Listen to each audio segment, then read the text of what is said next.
대출 시도가 확인되어 긴급하게 연락드렸습니다. 아니, 제가 그런 거 한 적 없는데요. 고객님, 지금 놀라실 수 있지만 범죄 조직이 고객님 계좌에 접근하려 하고 있습니다. 지금 우리 은행에서 문자를 보내지 않으셨나요? 네, 문자가 왔었어요. 홈페이지 링크만 눌렀는데 아직 입금은 안 했어요. 벌써 링크를 누르셨다면 매우 위험합니다. 고객님 계좌에 있던 돈이 모두 빠져나갈 수 있어요. 현재 긴급 점검 절차를 진행해야 피해를 막을 수 있습니다. 본인 확인을 위해 성함과 주민번호를 말씀해 주세요. 제 이름은 이정숙이고요. 주민번호는 이정숙 씨는 떨리는 목소리로 본인 정보를 전달하셨습니다. 확인되었습니다. 고객님, 계좌 점검을 위해 원격 점검 시스템 접속이 필요합니다. 지금 보내드린 문자에 있는 앱을 설치하신 후 접속번호를 입력해. 사건은 결코 남의 이야기가 아닙니다. 올해 발생한 보이스피싱 피해 금액은 작년 대비 2배 이상 증가했으며 이미 9천억 원을 넘어서고 있습니다. 문제는 이 중 환급된 금액이 고작 20%에 불과하다는 점입니다. 나머지 80%는 범죄 조직의 계좌에서 다른 계좌로 또다시 다른 계좌로 복잡하게 이동되어 결국 흔적조차 찾기 어려운 상태가 되어버립니다. 놀라실 수도 있지만 피해자의 절반 이상이 60대 이상의 어르신들입니다. 평생 아끼고 절약하며 모아온 돈이 단 한순간에 사라지는 현실. 이대로 방치할 수는 없습니다. 여러분, 이 영상을 끝까지 시청하지 않으면 다음 피해자가 바로 당신이 될 수도 있다는 점을 명확히 말씀드리고 싶습니다. 그리고 단순히 주의하자는 말로는 이제 막을 수 없는 상황이라는 사실을 분명히 인지하셔야 합니다. 오늘은 경찰 수사관으로서 직접 조사했던 실제 사례들과 최신 범죄 수법, 그리고 실질적인 예방 및 대응 방법까지 구체적으로 알려드리겠습니다. 여러분의 소중한 자산을 지키기 위한 마지막 기회이니 꼭 끝까지 집중해 주시길 바랍니다. 부산에 사시는 김영자 씨의 충격적인 보이스피싱 사건을 함께 들어보시죠. 여보세요. 사랑합니다. 고객님, 저희 우리은행 김은영 상담사입니다. 고객님 명의로 1,800만 원 대출 접시가 되었는데 확인차 연락드렸습니다. 아니, 제가 그런 거 신청한 적 없는데요. 혹시 가족분 중에 대출 신청하신 분 있으신가요? 요즘엔 가족 명의로도 대출 신청이 들어오는 경우가 있어서요. 아니, 그런 건 전혀 없어요. 이게 도대체 무슨 일이래요? 고객님, 일단 너무 당황하지 마시고 조금만 기다려주세요. 제가 지금 확인해. 있어요. 비밀번호요? 네, 지금 주시지 않으면 계좌에 있는 금액 전부가 인출되거나 동결될 수 있습니다. 시간이 없습니다. 이렇게 김영자 씨는 자신의 모든 정보를 범죄자에게 넘겨주고 말았습니다. 이 사건은 단순한 전화 사기가 아닙니다. 피해자들은 평소 믿었던 이름, 즉 은행이라는 단어에 마음을 열게 됩니다. 익숙한 목소리와 친절한 말투에 방심하게 된 것이죠. 그리고 바로 그 순간 범죄 조직은 그 틈을 파고듭니다. 여러분, 여기서부터가 가장 중요한 부분입니다. 지금부터는 꼭 집중해주세요. 범죄 조직은 우리의 상식과 신뢰를 악용합니다. 은행 직원은 친절하다. 은행은 내 정보를 다 알고 있다. 은행에서 전화가 오면 중요한 일이다. 라는 믿음 자체가 바로 함정이 되는 것입니다. 그렇다면 이러한 상황에서 우리는 어떻게 행동해야 할까요? 첫째, 있어요? 비밀번호요? 네, 지금 주시지 않으면 계좌에 있는 금액 전부가 인출되거나 동결될 수 있습니다. 시간이 없습니다. 이렇게 김영자 씨는 자신의 모든 정보를 범죄자에게 넘겨주고 말았습니다. 이 사건은 단순한 전화 사기가 아닙니다. 피해자들은 평소 믿었던 이름, 즉 은행이라는 단어에 마음을 열게 됩니다. 익숙한 목소리와 친절한 말투에 방심하게 된 것이죠. 그리고 바로 그 순간 범죄 조직은 그 틈을 파고듭니다. 여러분, 여기서부터가 가장 중요한 부분입니다. 지금부터는 꼭 집중해 주세요. 범죄 조직은 우리의 상식과 신뢰를 악용합니다. 은행 직원은 친절하다. 은행은 내 정보를 다 알고 있다. 은행에서 전화가 오면 중요한 일이다. 라는 믿음 자체가 바로 함정이 되는 것입니다. 그렇다면 이러한 상황에서 우리는 어떻게 행동해야 할까요? 첫째, 반드시 기억해야 할 기본 원칙이 있습니다. 은행은 절대 전화를 통해 주민등록번호, 계좌번호, 비밀번호, OTP 등을 요구하지 않습니다. 어떠한 상황에서도 요구하지 않으므로 만약 전화로 그러한 요청이 온다면 즉시 전화를 끊어야 합니다. 그리고 자신이 거래하는 은행의 공식 대표 번호로 다시 전화하여 직접 확인하는 습관이 중요합니다. 이는 기본 중의 기본이며 잘못하면 돈을 되찾을 수 없는 상황으로 이어질 수 있습니다. 하지만 많은 분들이 이렇게 말씀하시기도 합니다. 근데 진짜 은행 직원처럼 느껴졌어요. 맞습니다. 그렇게 느낄 수밖에 없는 이유는 범죄 조직이 금융기관의 로고가 찍힌 가짜 문자 메시지까지 보내고 전화번호까지 공식 번호처럼 위장하기 때문입니다. 전화기에 뜨는 발신 번호조차도 진짜처럼 보이도록 조작됩니다. 피해자 입장에서는 의심할 여지조차 없는 상황이 만들어지는. 맞습니다. 모르는 번호는 받지 않는 것이 가장 안전한 방법입니다.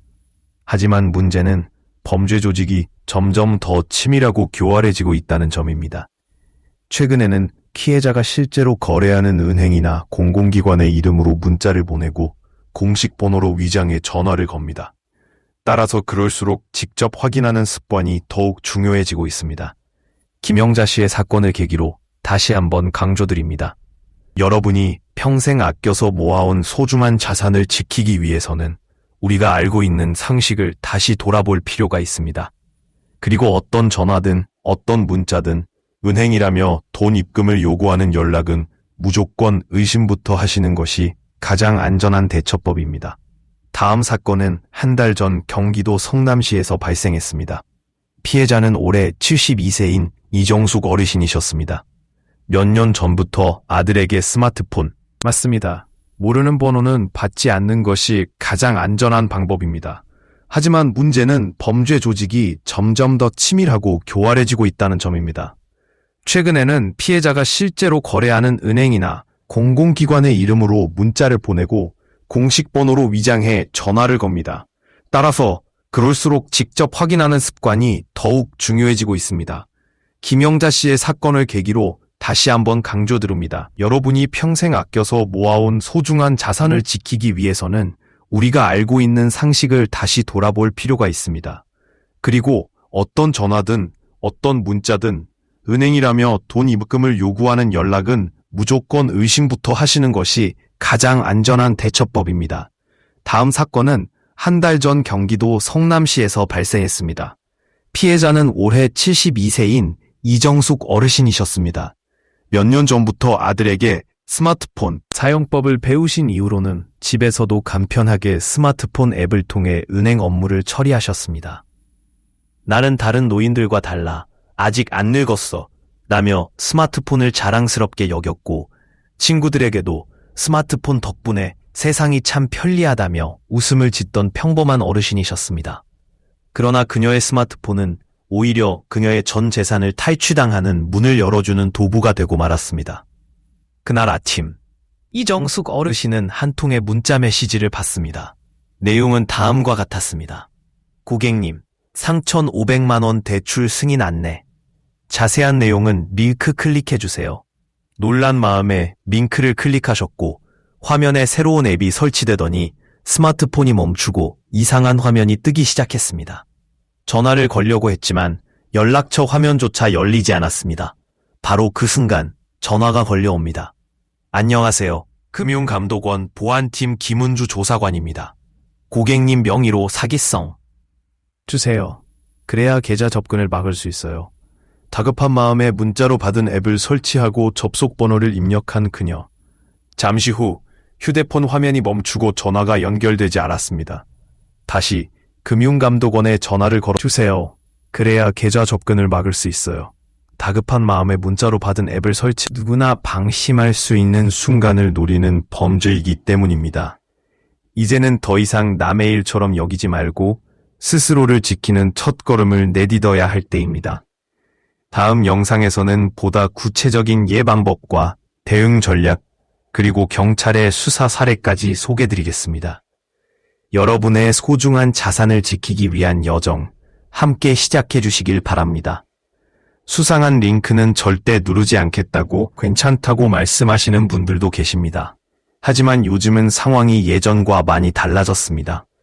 공식 기관의 로고가 정확히 들어간 문자, 공식 번호로 보이는 발신 번호, 심지어 수신자의 이름과 계좌 정보까지도 구체적으로 명시된 문자를 받는 경우가 많습니다. 이런 상황이라면 과연 얼마나 많은 사람들이 피싱 범죄로부터 안전할 수 있을까요? 이 사건을 통해 반드시 기억해야 할 것은 금융감독원, 은행, 금융기관의 공식 번호로 전화하여 사실 여부를 확인하는 것이 가장 안전한 방법입니다. 왜냐하면 본인의 휴대전화는 이미 해킹되었을 가능성도 있기 때문입니다. 전화도 문자도 믿을 수 없다면 어떻게 살아야 하나, 불안해서 일상생활조차 어려울 것 같다는 분들도 계십니다. 하지만 그렇다고 무조건 두려워할 필요는 없습니다. 단지 3가지만 지켜도 됩니다. 링크는 절대 클릭하지 말 것, 모르는 번호의 전화는 끊을 것, 그리고 공식 앱스토어 이외의 경로로 앱을 설치하지 않을 것. 이 3가지만 실천한다면 보이스피싱 피해의 90% 이상은 충분히 예방할 수 있습니다. 이정숙 씨 사건을 통해 다시 한번 강조하고자 합니다. 스마트폰은 우리에게 엄청난 편리함을 제공하지만 동시에 숨겨진 위험도 함께 내포하고 있다는 점입니다. 학성 앱, 악성 앱을 통한 금융기관의 공식 번호로 전화하여 사실 여부를 확인하는 것이 가장 안전한 방법입니다.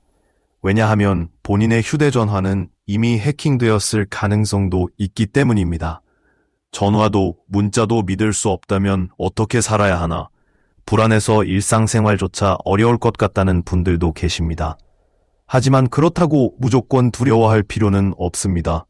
단지 3가지만 지켜도 됩니다.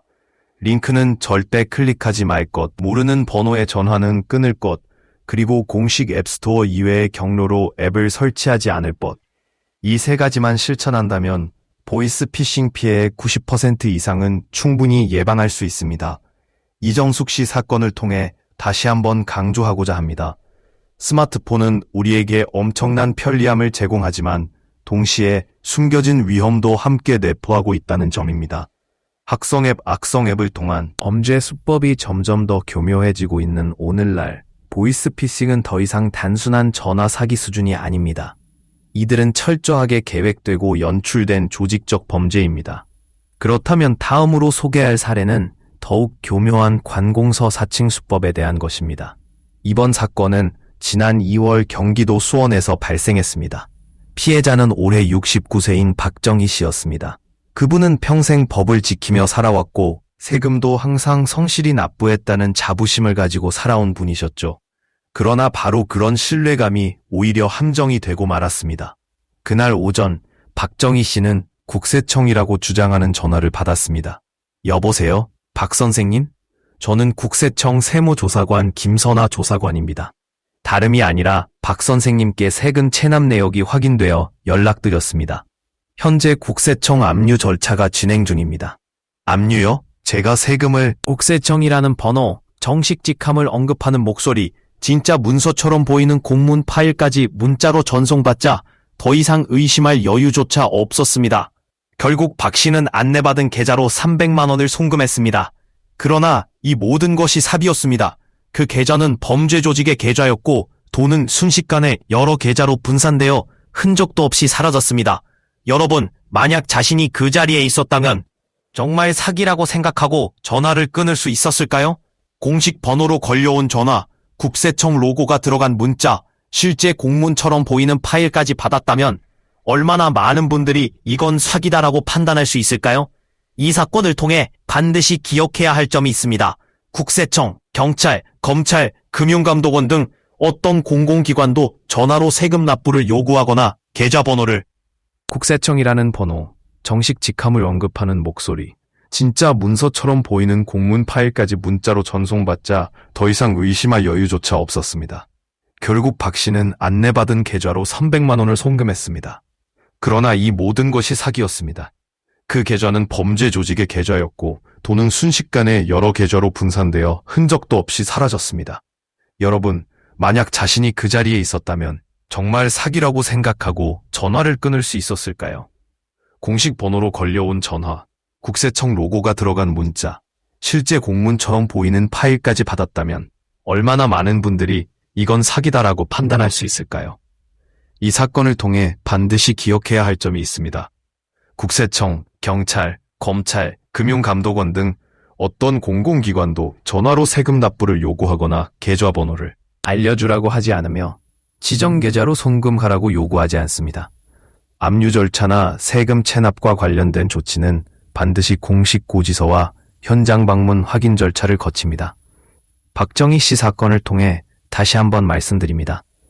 전화로 압류, 체납, 회피 등의 단어가 나온다면 무조건 의심하십시오. 모르는 번호는 곧장 끊고 직접 국세청 대표 번호로 전화해 사실 여부를 확인하세요. 이 정도만 해도 대부분의 피해는 충분히 막을 수 있습니다. 이처럼 공공기관을 사칭하는 수법은 사람들의 불안과 책임감을 교묘하게 이용합니다. 그렇다면 이제는 가족이나 친구처럼 가장 가까운 사람들을 사칭하는 수법은 어떨까요? 다음은 가족과 지인을 사칭하는 메신저 피싱 사례입니다.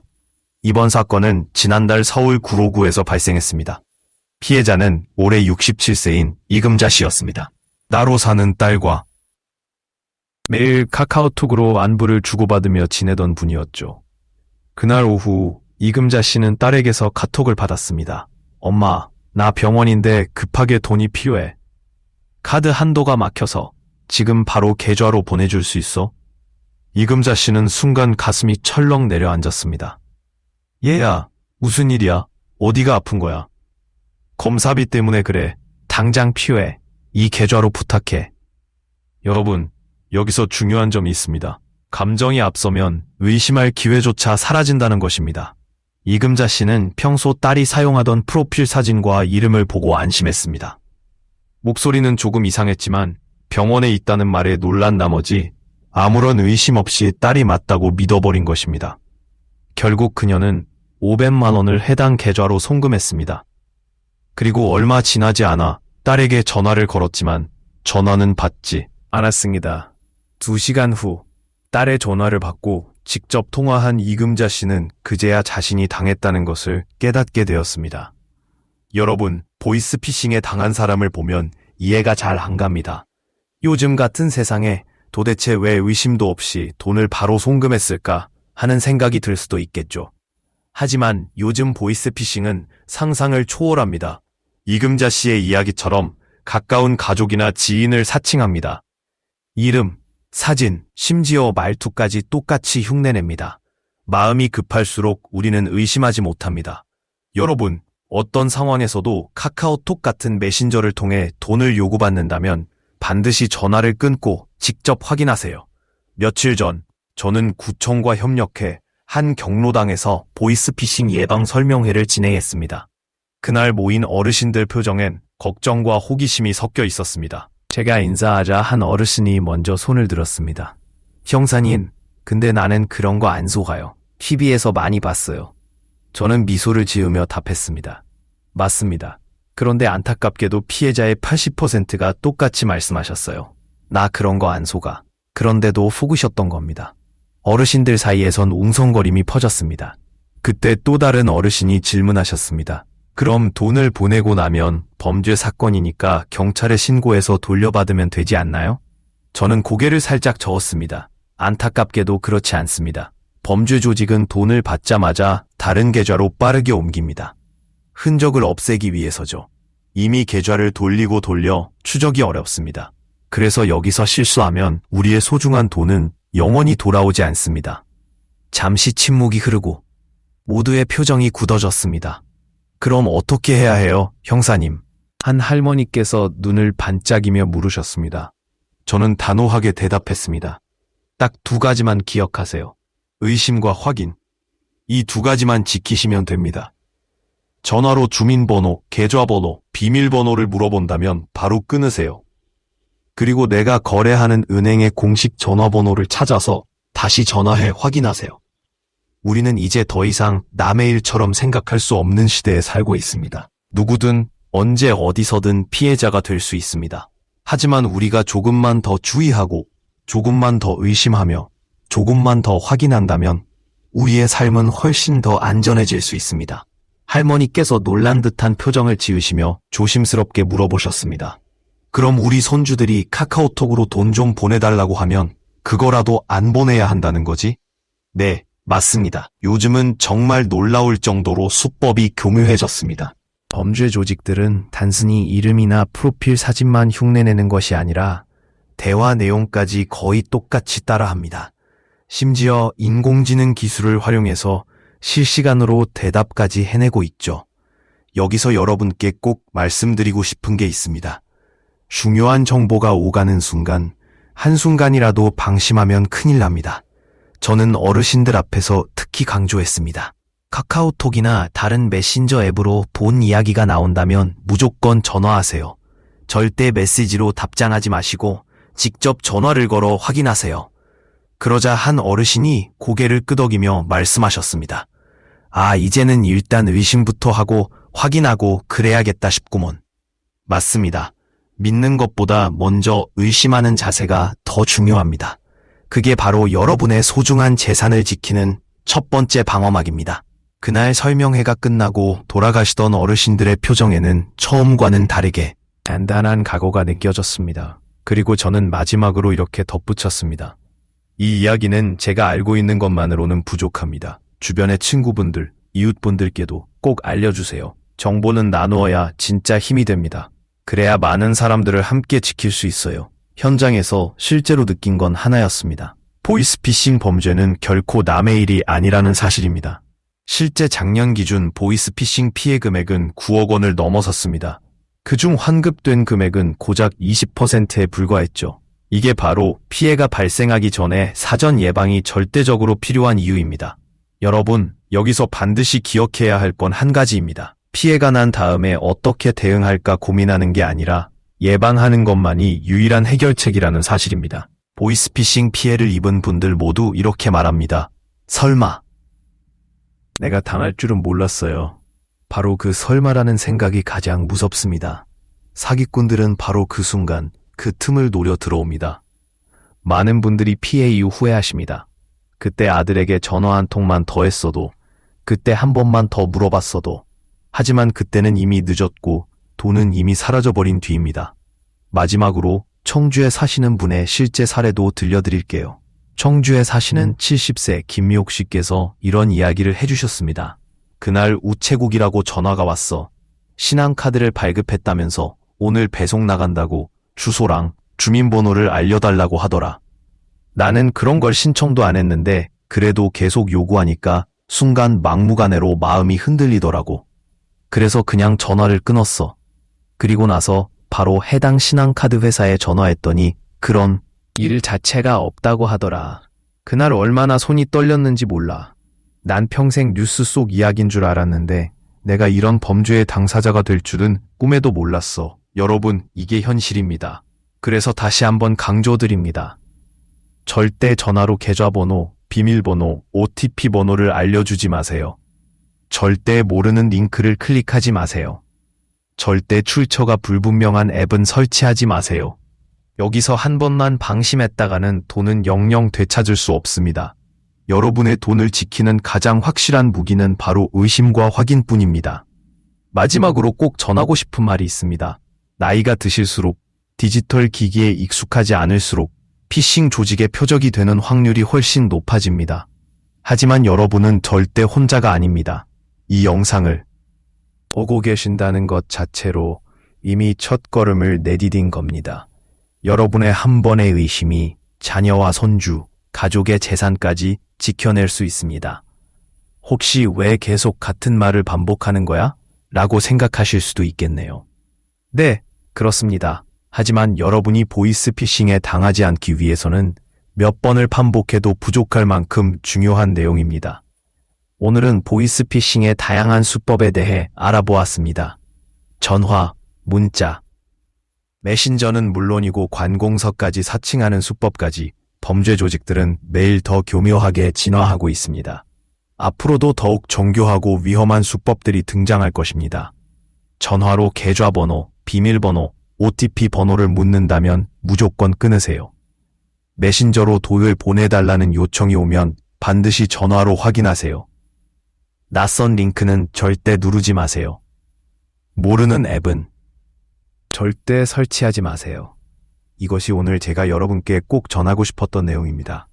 여러분, 마지막으로 꼭 기억하세요. 설마 나한테는 안 올 거야. 나는 절대 당하지 않을 거야 라는 마음이 가장 위험하다는 것을요. 그리고 한 가지 부탁드립니다. 이 영상을 보신 여러분은 주위의 친구분들과 가족, 지인들에게도 꼭 공유해주세요. 나만 조심하면 된다는 생각이 아니라 내 주변도 함께 지켜야 한다는 마음이 필요합니다. 이 영상이 도움이 되셨다면 구독과 좋아요도 부탁드립니다. 보이스피싱은 단순한 전화 사기가 아닙니다. 사람의 믿음과 마음을 노리는 교활한 범죄입니다. 믿음보다 중요한 건 의심입니다. 그 의심이 나와 내 가족을 지킵니다. 오늘 영상 끝까지 시청해주셔서 감사합니다. 여러분의 안전을 진심으로 기원합니다. 그리고 다음 영상에서는 더 놀라운 이야기가 기다리고 있습니다. 약국에서 파는 상처 치료제 마데카솔. 그런데 얼굴 주름과 목주름까지 없애는데 효과가 있다고요? 다음 영상에서 그 진실을 공개합니다. 꼭 놓치지 마세요.